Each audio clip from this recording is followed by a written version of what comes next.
The biggest mistake that power singers make. Now, I've been singing since 1999 and I've been teaching since 2003. So that's a really long time. And while I started with actually started with musical theatre, then I went into classical training, and then I came back to contemporary singing.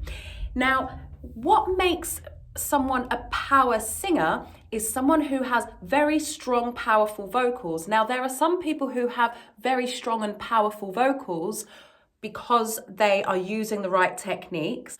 And there are other people who have powerful vocals because that's the only way that they can sing, or it's the only way that they can get the high notes out. So the biggest mistake I see people making is avoiding or ignoring soft singing. What I mean by that is, if you only ever sing like and you don't have any training, and you're and forcing it from here, particularly if you are using distortion and you don't know how to use distortion properly, you are going to damage your voice. Now, there are degrees of vocal damage. It might be that your degree of vocal damage is only 2 out of 10, or it might be 11 or 12 out of 10. You can't get 11 or 12 out of 10, but you know what I mean. If you continue night after night, week after week, month after month, year after year, decade after decade, as you get older, and you continue to not use the right vocal techniques and you avoid soft singing and in a bid to just be powerful the whole time, you definitely will damage your voice. So soft singing is that kind of open throat, pharyngeal resonance, and it helps you to sing high notes softly, but it also helps you to sing the mid-range and the low notes softly. So you want to be doing exercises like this.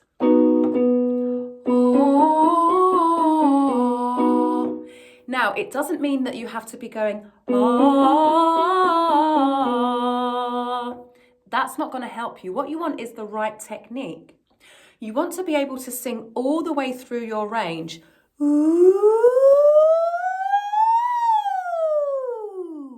With no gaps, no breaks, and no cracks.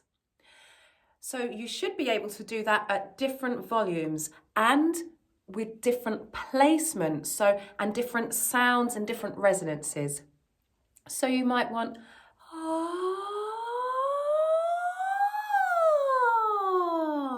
but you might think, I don't want to sing like that.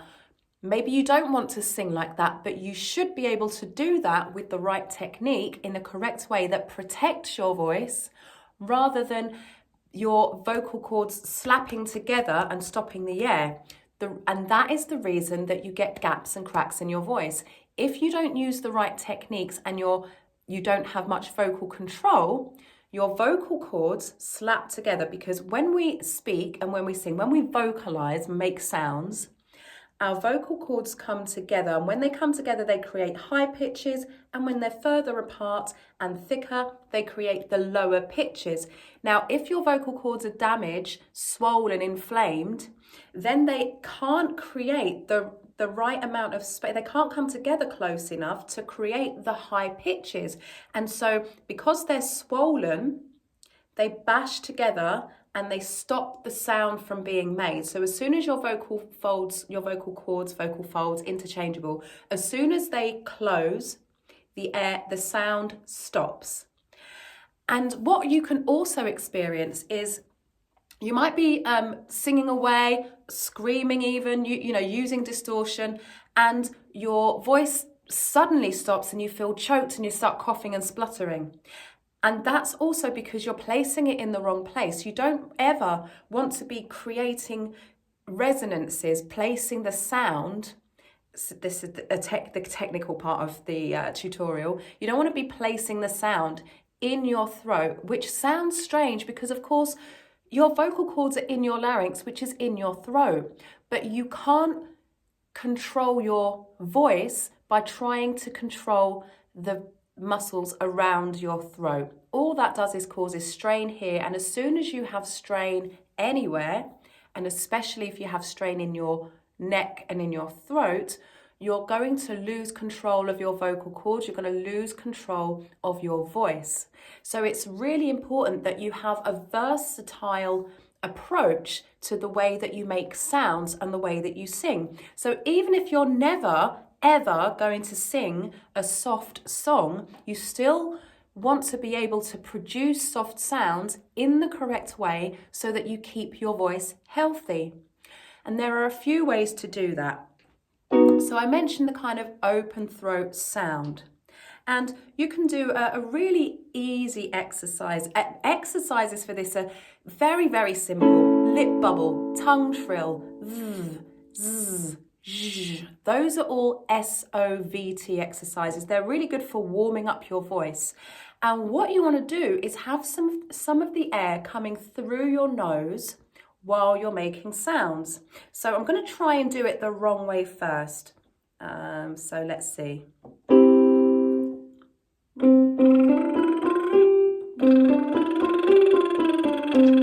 So it was so wrong that I couldn't even do it the first time round. So I can really feel that there's a lot of strain and a lot of tension in my throat.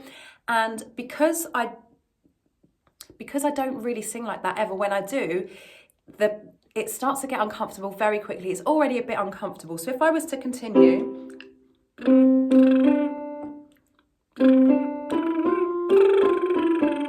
And also the stopping and starting of the tongue trills and the lip bubbles, that's also a very, very good sign that you've got a lot of tension.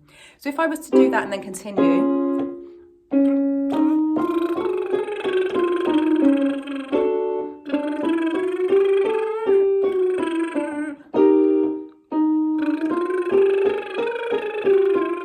So I can already feel a scratch in the inside of my throat, and it's very uncomfortable, and it's really quite I'm using a lot of effort to get the sound out. As soon as I relax my throat, if I can play the right chord, C major.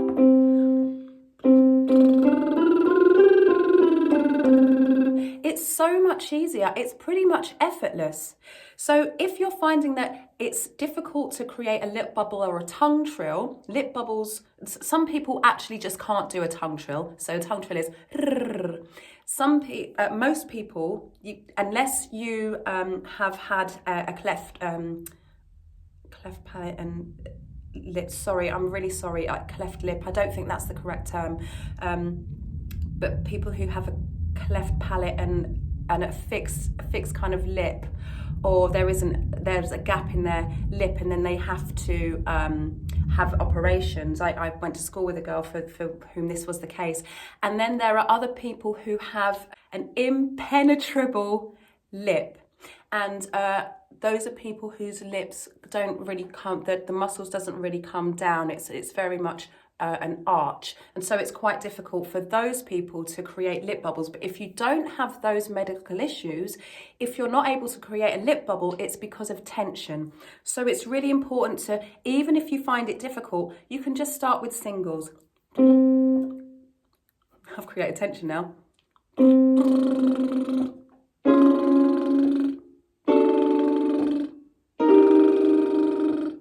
And as long as you feel nothing, no tension, no strain, no kind of tickle or scratch in your throat, then it's likely that you're more relaxed.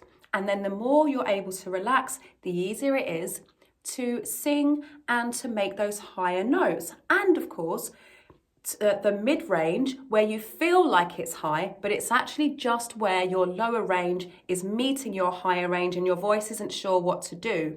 Rather than pushing your way through that area, you want to make it nice and relaxed. So let's see if I can do it wrong.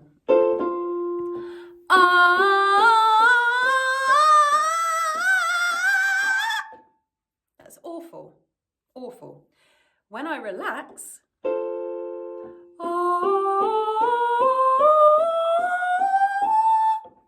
now, that is pharyngeal resonance. It's softer. It's not quite, you could sing much softer than that. I can sing much softer than that.